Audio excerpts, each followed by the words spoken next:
Fluid dynamics की, जिसे बोलते हैं विस्कस फ्लो। ठीक है, तो ये जो कंटेंट है ये एमएससी लेवल का कंटेंट है। तो विस्कस फ्लो में जो फर्स्ट टॉपिक है हमारा वो है linear shear and viscosity. Linear shear and viscosity. Okay, तो क्या है, देखिए the equation of continuity is valid for any fluid. क्योंकि हर जगह क्या है, ये एक्सप्रेस करती है कंजर्वेशन ऑफ मास को। And what is the equation of continuity?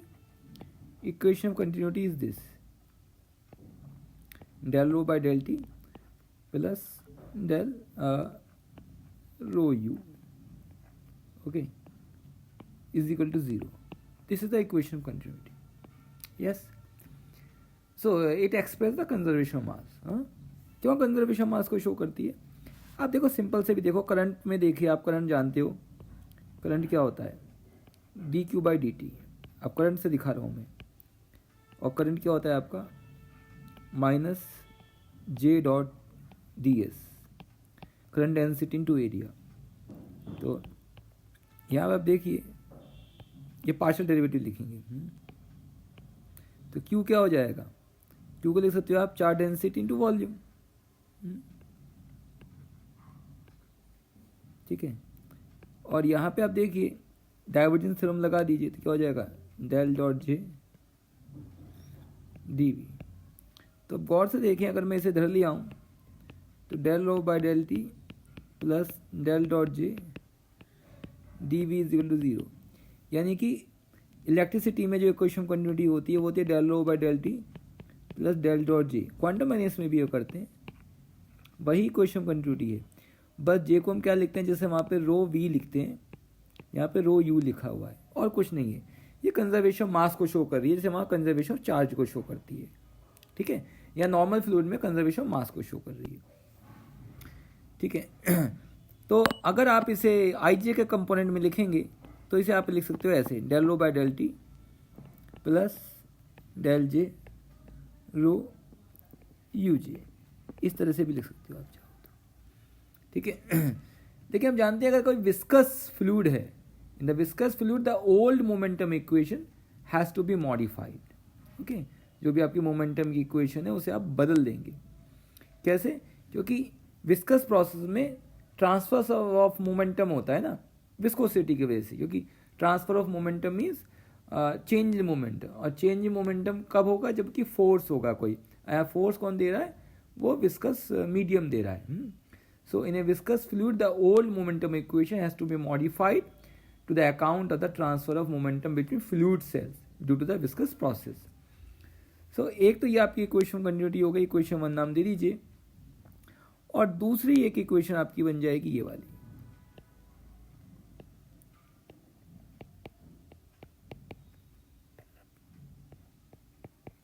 Row you i del t is equal to minus del j sigma I j plus rho j i. ये कैसे बनी है, ये कोई नया नहीं है, ये आप ऑलरेडी पढ़ चुके हैं, इसे देख चुके हैं कई बार। ये मैं आपको दोबारा दिखा देता हूँ ये कहाँ है जो है, तो लेकिन ये हम आई जे के कंपोनेंट में ले रहे हैं, बट लेकिन यहाँ पे पहले जो ली गई है वो आई जे के कंपोनेंट में नहीं ली गई। कैसे ली गई है देखिए आप गौर से, कि आपको ये कराया हुआ है कि del by del t, okay, and rho you I is equal to minus del j rho you I you J plus p sigma I j plus rho g. ये क्या है आपका, ये सिग्मा आई जे। ओके, तो ये सिग्मा आई जे जो है वो इसको शो कर रहा है ना। बट आपको एक कह सकता है कि ये इक्वेशन कैसे आई, तो ये इक्वेशन भी आप देख सकते हैं, अगर इसी को आप फैलाएंगे तो हो जाता है क्या आपका rho del u i by del T plus u del rho by del t. अब यहाँ तो आप इक्वेशन कंटिन्यूटी लगा दीजिए, और आप जानते हैं कि एक इक्वेशन होती है आपकी जो शो करती है rho del u upon del T plus rho u dot del u is equal to minus del p plus rho g. ठीक है, ये एक इक्वेशन होती है आपकी। ये कैसे आती है, कोई अगर कहे ये यूलरियन कोऑर्डिनेट में अगर आप देखें तो लैग्रांजियन कोऑर्डिनेट में यही इक्वेशन बन जाती है आपकी, और ये कैपिटल डी है, लैग्रांजियन डेरिवेटिव है ये। यही है, यही चीज़ आपने ऐसे कर दी है ना। ठीक है, अगर कोई कहेगा ये भी इक्वेशन कैसे आती है, तो इस इक्वेशन को भी हम डिराइव कर सकते हैं। इस इक्वेशन डिराइव करना कोई मुश्किल नहीं है, ये मोमेंटम इक्वेशन से आप डिराइव कर सकते हैं आसानी से। मोमेंटम इक्वेशन से कैसे कर सकते हैं कि फोर्स क्या होता है आपका, फोर्स को डिफाइन करते हैं प्रेशर इनटू एरिया। तो प्रेशर इनटू एरिया, ओके। इसको आप डाइवर्जेंस थ्योरम लगा करके लिख सकते हैं चाहे तो, divergence of P N D V, ये आपने ऐसे लिख दिया। बट आप जानते हो कि what it is a equation of force, ये पी प्रेशर है। बट आप चाहें तो ऐसे भी लिख सकते हैं, force is rate of change of momentum, rate of change of momentum, total derivative है, लैग्रांजियन डेरिवेटिव है ये। तो मास मोमेंटम होगा मास इंटू वेलोसिटी, तो यहाँ मास के लिए लिखेंगे रो इंटू डी वी, और वेलोसिटी के लिए U is equal to this one, ये जो ऊपर आया है हमारा। ठीक है, प्लस तो ये तो फोर्स रहेगा ही रहेगा जो लिख रहे हैं, प्लस आप चाहें तो ग्रेविटी का फोर्स भी ऐड कर देते हैं। अगर ग्रेविटेशनल फोर्स है एम जी जो होता है, तो rho D V mass into जी ग्रेविटी। ठीक है, एन न्यूटन वेक्टर है, आप चाहें तो ऐसे भी कर सकते हैं। तो अब आप देखिए, इसे आप ये करेंगे तो आप इंटीग्रेट आउट कर दीजिए, जो भी वॉल्यूम है उसे बाहर कर दीजिए, तो क्या आ जाएगा, D by D T row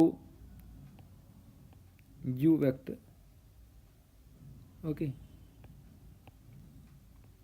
is equal to minus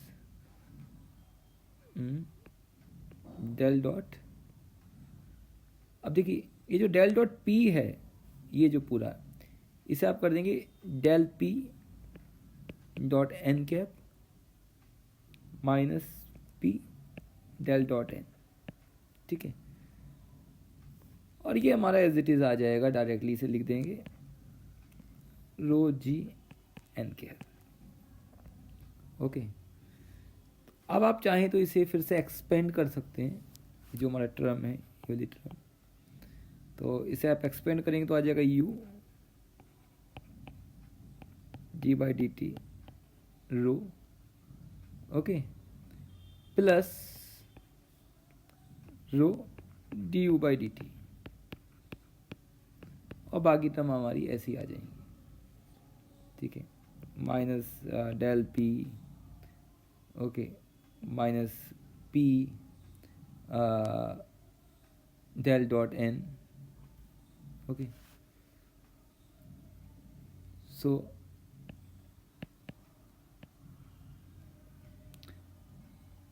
अब देखिए एन जो है इनके पे यूनिट वेक्टर है इन ए कांस्टेंट डायरेक्शन। ठीक है, तो इसका जब आप डाइवर्जेंस करेंगे तो ये जीरो आ जाएगा, तो लिखने की जरूरत नहीं है इसे।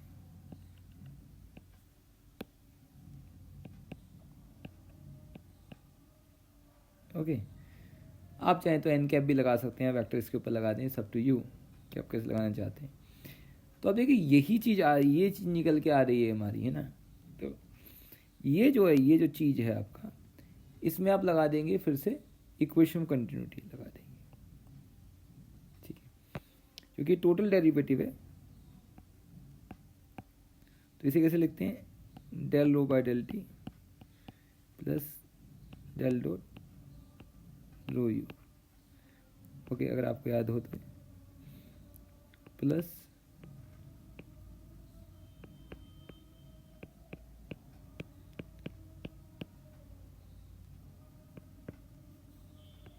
टोटल है। और ये क्या है, इक्वेशन कंटिन्यूटी से तो जीरो होता है ये। तो आपको ये मिल गया ना जो आपका था, ये लिख रहा था जो मैं, देखिए जो मैं यहाँ पे लिखना चाह रहा था, ये कहाँ गया, ये लिखी थी मैंने ना इक्वेशन, ये प्रूफ कर दिया मैंने, तो यहीं प्रूफ कर दिया, देख लीजिए मैंने। अब इसी इक्वेशन को जो लिखा है, इसी इक्वेशन को, ये क्या लिखा हुआ है हमने, ये कहाँ से लिखी हुई है, पीछे से, ये इक्वेशन जो है हमारी, ये वाली इक्वेशन जो है, तो मैं दिखा देता हूँ दोबारा आपको कि जो हमारी इक्वेशन ये जो है, ये जो लैग्रांजियन डेरिवेटिव की इक्वेशन अभी आई है हमारी पास, प्रूफ हो गई है। इसी को आप चाहें तो आयलर डेरिवेटिव में लिखेंगे एक्सपेंड करके, तो आप खोल सकते हैं अपनी मर्जी से। तो यहीं पे ये इक्वेशन ऐसे लिखी जाएगी, ओके।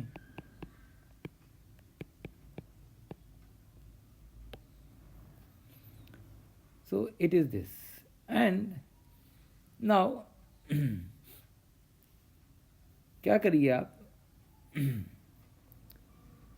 यहीं पे देखिए जो हमारा एम जो है, हम लिखना चाहते हैं किसे, del by del T rho u को, जो हमारा rho del u by del T plus u del rho by del t.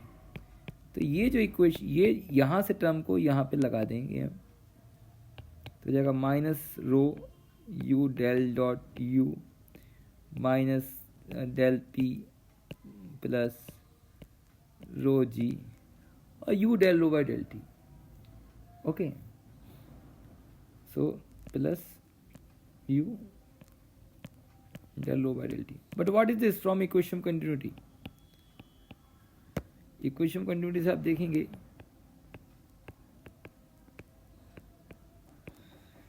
तो ये आपको पता चल जाएगा, इक्वेशन कंटिन्यूटी से लिखते हैं U minus del dot rho U, okay. So it is this from equation continuity. तो इसी को उन्होंने लिख दिया है किस फॉर्म में, आई जे के की फॉर्म में लिख दिया है, del by del T rho you I is equal to, अब देखिए इन दोनों को आप चाहें इस पार्ट को और इस पार्ट को चाहें तो मिला सकते हैं, आप एक कर सकते हैं। तो जब इसे पार्ट को एक करेंगे, so I think you can see in this manner, okay, it's much better in this way. So ये क्या हो जाएगा हमारा, ये हो जाएगा माइनस टोटल डेरिवेटिव हो जाएगा ना, क्योंकि first into second into first का डेरिवेटिव यहाँ लेंगे तो क्या हो जाएगा, minus del J Q U आई यू जी, ओके। प्लस ये भी एक डाइवर्जेंस टर्म है एक तरीके से, सॉरी ग्रेडियंट टर्म है डेल पी, तो इसको भी यहाँ लगा देंगे हम, पी डेल आई जी, और एक टर्म है रो जी, और इसी को फिर उन्होंने क्या लिखा, सिग्मा की फॉर्म में लिखा हुआ है, जो स्ट्रेस टेंसर है, ठीक है। तो ये पूरा ऐसे डिराइव कर दिया हमने, ओके। तो दिस इक्वेशन एक्चुअली, ये जो इक्वेशन लिखी है हमने, सिग्मा आई जे, जगह sigma I J is equal to rho you I you J plus P del I j. This equation was based on the premise that in the frame of moving fluid element, okay, its momentum does not change.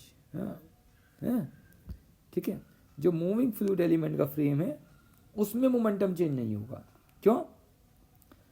जो differential motion है neighbouring fluid elements की, उनमें कोई change नहीं हो रहा, इसी वजह से नहीं होगा। तो जो भी टर्म है जिसके अंदर ये सिग्मा आई जे आ रहा है और इसकी जो वेलोसिटी आ रही है, सो ये क्या है, it's just the result of the momentum being advocated with the fluid. तो सिर्फ ये आयलरिन फॉर्म में ही आता है, और जो सेकंड टर्म जो आपकी बचती है, जो कि फोर्स को रिप्रेजेंट करती है, due to the thermal pressure differential, it's not due to the velocity gradient in the flow. वो वेलोसिटी ग्रेडियंट की वजह से नहीं आएगी, जबकि यहाँ जो है ये वेलोसिटी ग्रेडियंट का टर्म आएगा। ओके, लेकिन आप देखिए जब विस्कोसिटी होती है तब ये ऐसा नहीं होगा। जब विस्कोसिटी होगी तब ये मॉडिफाइड हो जाएगी। क्यों हो जाएगी? क्योंकि मोमेंटम ट्रांसफर हो रहा है associated with the velocity difference between the elements, fluid elements. तो विस्कस प्रोसेस की वजह से ये जो सिग्मा आई जे है, इसके अंदर एक टर्म जुड़ जाएगी, कोई से बोलेंगे सिग्मा आई जे प्राइम। इसको बोलते हैं विस्कस स्ट्रेस टेंसर। ये विस्कस स्ट्रेस टेंसर हो जाएगा। ओके, अब देखिए जो विस्कस स्ट्रेस टेंसर है, जनरल आर्गुमेंट्स लगाते हैं उसके ऊपर। हमने मान लीजिए एक फिजिकल मॉडल कंस्ट्रक्ट किया है फॉर विस्कस ट्रांसपोर्ट प्रोसेस के लिए माइक्रोस्कोपिक लेवल पे, और इस विस्कस स्ट्रेस टेंसर को हम देख रहे हैं, वहाँ पे स्टडी कर रहे हैं। तो एक छोटा सा एक सिंपल थॉट एक्सपेरिमेंट करते हैं। We just consider the shear viscosity in a linear shear flow, है ना। लीनियर शियर फ्लो लेते हैं, उसके अंदर हम लीनियर शियर विस्कोसिटी कंसीडर कर लेते हैं। या आप कहें तो हम एक ऐसा फ्लो सेटअप करते हैं जिसके अंदर पैरेलल स्ट्रीमलाइंस जा रही हैं, बिल्कुल पैरेलल जा रही हैं। Just a minute.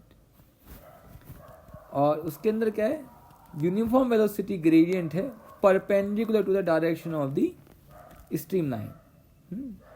जो स्ट्रीमलाइन जा रही है पैरेलली, उनके परपेंडिकुलर डायरेक्शन में हम क्या ले रहे हैं, वेलोसिटी ग्रेडियंट ले रहे हैं, जैसे लेते हैं नॉर्मली विस्कोसिटी में। तो अगर वेलोसिटी या स्ट्रीमलाइन आई डायरेक्शन में, तो जो वेलोसिटी ग्रेडियंट है वो जे डायरेक्शन में ले रहे हैं। अगर माइक्रोस्कोपिक लेवल पे देखें तो जो भी पार्टिकल आई डायरेक्शन में चल रहे हैं, तो उनके अंदर क्या है, कोई कम्युनिकेशन नहीं होगा डिफरेंट स्ट्रीमलाइंस के बीच में, एक और दूसरे के बीच में कोई कम्युनिकेशन नहीं है, तो विस्कोसिटी 0 होनी चाहिए। ठीक है, तो ये लेकिन ऐसा नहीं है। अगर हम कंसीडर करते हैं थर्मल मोशन की वजह से, तो पार्टिकल में रैंडम मोशन भी हो रहा है, और उसका जो कंपोनेंट है जेड डायरेक्शन में भी होगा। देयर इज ए पॉसिबिलिटीज हो कि एक जेड कंपोनेंट आ जाए जब स्ट्रीमलाइन फ्लो आई डायरेक्शन में हो रहा है तो भी। तो हम देखें कोई भी ऑर्डिनरी फ्लूइड इक्वेशन है, तो उसके अंदर हम रैंडम मोशन इंक्लूड नहीं करते, है ना। ठीक है, बिकॉज क्योंकि वो एक तरीके से क्या है, मीन वेलोसिटी लेते हैं सारे पार्टिकल्स की, किसी भी पर्टिकुलर एलिमेंट में इंडिविजुअल नहीं लेते हैं। अगर मान लीजिए आप कंसीडर कर रहे हैं फ्लक्स ले रहे हैं पार्टिकल का, और उसका कोई एवरेज मोमेंटम है जो कि आई डायरेक्शन में जा रहा है, और उसके जो कॉरस्पॉन्डिंग वेलोसिटी है यू आई है, और जो आप सरफेस का वेक्टर ले रहे हैं वो भी कोई ले लेते हैं आप, मान लीजिए एप्सिलॉन जे ले लेते हैं आप, या ई जे कह देते हैं, यूनिट वेक्टर ले लिए इसके। और मान लीजिए कोई वेलोसिटी है जो कि वी जे डायरेक्शन में ले रहे हैं, ठीक है, इस डायरेक्शन में ले रहे हैं वेलोसिटी परपेंडिकुलर डायरेक्शन। ठीक है, सो जो मोमेंटम फ्लक्स होगा फ्लूइड एलिमेंट का, वो क्या होगा, खाली ना तो इसमें ना दोनों में लेना पड़ेगा आपको, और लेना पड़ेगा रो यू आई यू जे या यू आई वी जे। लेकिन हम जानते हैं कि जो टिपिकली कोई भी पार्टिकल है उसकी जो वेलोसिटी आप लेते हैं, रूट मीन स्क्वायर वेलोसिटी, है ना, वो एक पर्टिकुलर डायरेक्शन में लेते हैं एक मीडियम में, और जनरली